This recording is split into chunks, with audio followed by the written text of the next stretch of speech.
나는 날마다 더 좋아지고 있다. 내가 3차 신경동이라는 것을 알게 되었을 무렵에 나는 피트니스 센터에 주기적으로 퍼스널 트레이닝을 받고 있었다. 트레이너가 그에게 PT를 받는 사람을 데리고 수영장에 몇 번 갔는데 그 중에 신경과 의사 한 명이 있었다. 당시 3차 신경동 진통을 받은 직후에 이라 병에 대한 지식이 별로 없을 때였다. 그 의사에게 내 병을 이야기했더니 조금 난감한 표정을 지었다. 나는 그에게 이 병이 나올 수 있는 거죠?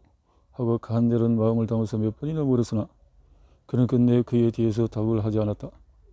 병이 계속 진행되고 3차 신경통에 대해서 알아갈수록 왜 그가 그 치료라도 괜찮을 거다, 나을 거다라는 위로를 해주지 않았는지 이유를 확실하게 알게 되었다.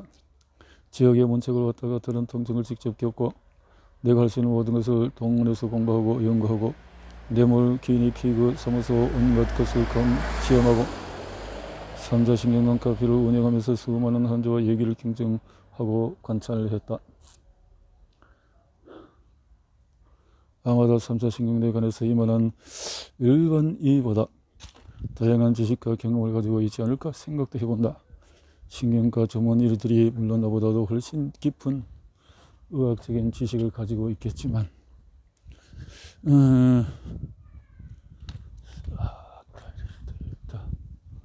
신경과 아마도 3차 신경대에 관해서 이만한 일반인보다도 더 다양한 지식과 경험을 가지고 있지 않을까라고 생각도 해본다. 물론 나도 아직도 갈 길은 멀고 많이 알면 할수록 이 세상에는 내가 모르는 것이 더 많다는 것을 깨닫게 해줄 뿐이다. 내가 3차 신경통에 대해서 확실하게 말할 수 있는 것은 완치에 대한 희망 고문은 하지 말되 희망을 품는 것을 멈추지는 말라는 것이다. 내가 과거에 했던 것처럼 이 병을 가지고 죽어도 못 살겠다, 빨리 고쳐야 한다라는 조급한 마음을 가지면 당신의 모든 시도는 희망 고문으로 끝날 확률이 매우 높다. 반대로 이 병은 내가 평생 보살펴야 할 친구로구나 라고 생각을 하면 좋겠다 라는 거죠. 19세기 심리치료사 에밀 쿠에의 자기 암시는 지금까지도 읽히고 있는 고전으로 나는 날마다 모든 면에서 점점 좋아지고 있다. Day by day in every way I'm getting better and better 라는 문구로 대표되는 책이다. 그는 이 말을 하루에 20번씩 되풀이하면서 인생의 성공과 건강, 행복 등 모든 것을 성취할 수 있다고 주장을 한다. 나는 이 말이 앞으로 뭐뭐 할 것이다, 뭐 하고 싶다 등의 미래형이 아닌 포괄적인 현재 진행형 문장인 것이 참으로 좋다고 생각한다. 이런 마인드로 가자. 내 병은 조금씩 눈에 띄지는 않지만은 확실히 점점 좋아진다고 믿고 여유로운 희망을 품자. 그리고 믿자야 본전이라 생각하고 나는 날마다 모든 면에서 점점 더 좋아지고 있다고. 나는 3차 신경대에서 완치의 개념은 없다고 생각한다고 말했지만 그렇다고 완치의 가능성이 없다고 한 것은 아니다. 섣불리 완치 판정을 받았다라고 말하지 말자는 거죠. 이런 대해서는 만일 통증이 사라졌는데 그것이 죽을 때까지 유지된다면 그것은 완치가 맞다. 나는 그러한 가능성은 포기를 하지 않는다. 우리는 엄청난 무의식의 힘을 잘 이해해야 한다. 물리적인 요인 없이 무의식이 사람을 살리고 죽이는 이야기는 심심치 않게 회자된다. 그 중에 가장 유명한 얘기는 내영동실에 갇힌 사람의 죽음일 것이다. 진위는 확인이 불가능하나 어떤 사람의 냉동실 문이 잠기는 바람에 안에 갇혔는데 아침에 얼어 죽은 뒤로 발견되었다. 그러나 실은 그 냉동실은 전혀 들어가지 않은 상태였다는 내용이다. 이 사람은 냉동실이 잠겼고 자신은 얼어 죽을 것이라는 너무나 강한 생각에 죽은 것이다. 빅터 프랭클의 죽음의 생수에서라도 그 책에서 이런 사례가 나온다. 빅터 블랙그리스.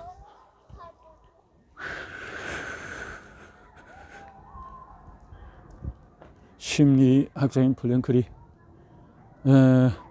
유대인으로서 나치 수행소 수행되어서 직접 체험한 내용을 해고록의 형태로 쓴 책이다. 해고록의 형태로 쓴 책이다.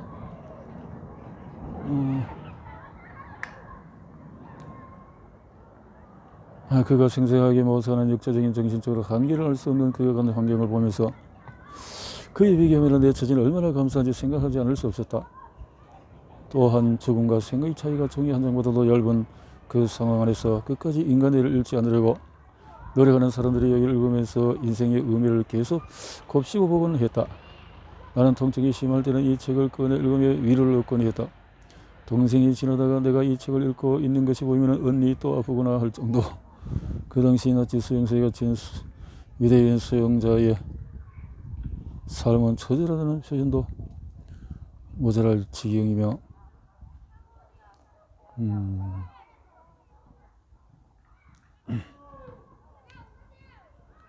사는 사람보다도 죽어 나가는 사람이 훨씬 더 많았다. 어느 날 플랭클에게 한 수감자가 말하기를 꿈에서 어떤 목소리가 알고 싶은 것을 말하면 다 대답해 주겠다고 했단다. 에프레는 이 사람은 언제 수용소에서 해방될지 그들의 고통이 언제 끝날지 물었다. 그리고 그 꿈속에서 3월 30일을 알려주었다고 한다. 그는 한 희망에 차 있었고 꿈속의 목소리가 맞을 거라고 확신했다. 그러나 그 약속한 날이 다가와도 그들이 자유의 몸이 될 가능성은 없어 보였다. 3월 29일에 에프레는 갑자기 아프기 시작했고 30일에 의식을 잃었으며 31일에 세상을 떠났다. 사망의 직접 원인은 발진 투부스였다고 한다. 정말 이 멀쩡한 사람의 면역력을 죽음 이를 정도로 떨어뜨린 것이다. 이러한 예는 매우 많다. 위 사례와 반대로 헬리오 타임스는 설 마지막 일세는 희망이 죽을 환자를 살린 예이다. 어찌 보면 우리 병이 무의식에서 비롯된 시민성 증상임을 확실하다면 그것은 오히려 굿 뉴스일 수도 있다. 우리가 가야 할 방향성이 확실해지지 않는가? 물론 시민성 증상은 벌어지고 다치고 암세포가 생기는 등 사실 나는 암도 시민성일 확률이 나는 높다고 보는 사람이긴 하지만 눈에 보이는 증상보다도 눈에 보이지 않는 것을 상대하는 것이므로 조금 더 난해할 수 있다. 그러나 한편으로는 훨씬 단순히 명쾌할 수도 있다. 우리가 어떻게 받아들이냐에 따라서 다르다고 한다. 기도로 병을 고치는 사례는 너무나 많다. 나는 기도가 신을 이루는 것이 신에게 드리는 것만이 아니라 나 자신에게 보내는 메시지라고 생각한다. 믿음은 최고의 명약이자 만병통치약이다. 나는 기독교이기는 하지만 내가 말하는 기도는 특정 종교에 국한된 협의의 의미가 아니다.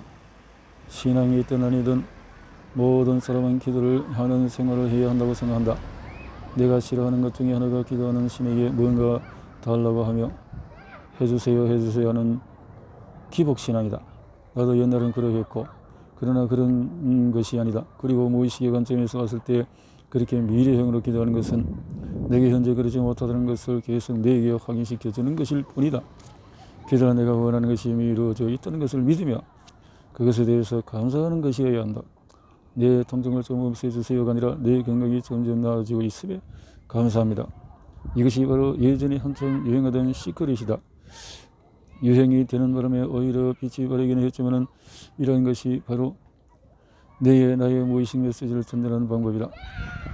아닌가 아니라 3차 신경등이 물론 어떤 일은 삶을 놓고 싶을 정도로 고통스러운 병이지만 한편으로 이 병이 없었다면 평범한 일상이 얼마나 행복한 것인지 알마 모르고 살았을 것이다. 밥 먹고 세수하고 양치하고 말하고 웃을 수 있다는 것이 얼마나 감사한지 우리가 깨달을 수 있었겠는가?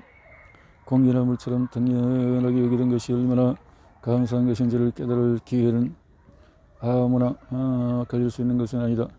그러니 우리가 아직도 가지고 있는 것에서부터 감사부터 하자. 통증이 나아졌을 때 얼마나 감사한지 여러분도 다들 실감했을 것이다.